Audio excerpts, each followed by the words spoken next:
Chuck has another scam that he wants to tell us about. What was this one, Chuck?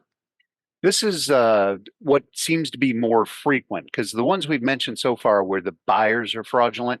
This is one where the seller was a title pirate. What he had done is he had done some research on property up here. These will usually be non-occupied properties, bare piece of ground.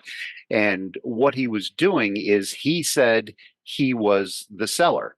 He contacted an agent with a real name firm here in town. We're not talking Jim Bob's House of Loans.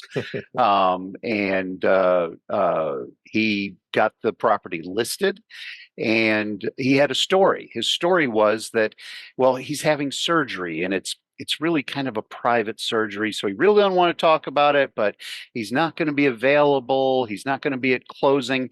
That right there is the biggest hallmark. If they're not available, that's going to be the biggest hallmark of a problem. If it's bare ground, just an empty lot, and they're not available, those are two of the biggest red flags. Well, anyhow, property got listed. We got the title order. They had buyers, good price. For the buyer, it was a reduced price because, hey, we need to get this done real quick. The seller said, got to get it done real quick. So, yeah, there's always some kind of a push, a pressure. So I did, I saw these flags. And so I started looking up the owner of the property, trying to verify who it was or things about them. I ended up going across ancestry.com, learning everything about the guy's family 2 generations back.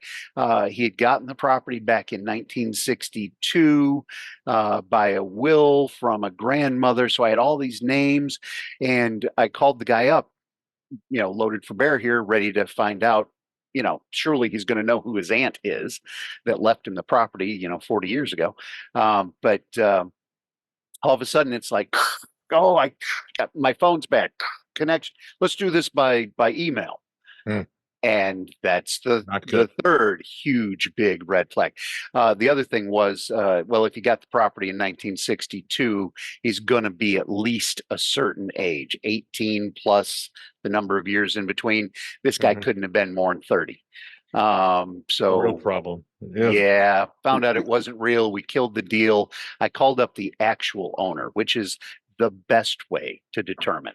Find the guy's phone number. There's lots of ways to find a guy's phone number. Called him up, found out that, no, I'm not selling my property. And then I was able to say, well, if you want to sell it, I got you a buyer here. And we got him in touch with each other. But in any event, that's an actual thing that happened. I mean, they're bold, they're brazen.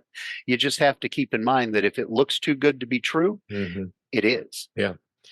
A reminder, if you're thinking of selling your home, well, we have a free, no obligation booklet that has hundreds of useful tips. If you want a copy, and this is legit, not the scam, send me an email, bob@wesellouisville.com. Put selling tips in the subject line. I'll send it right out to you.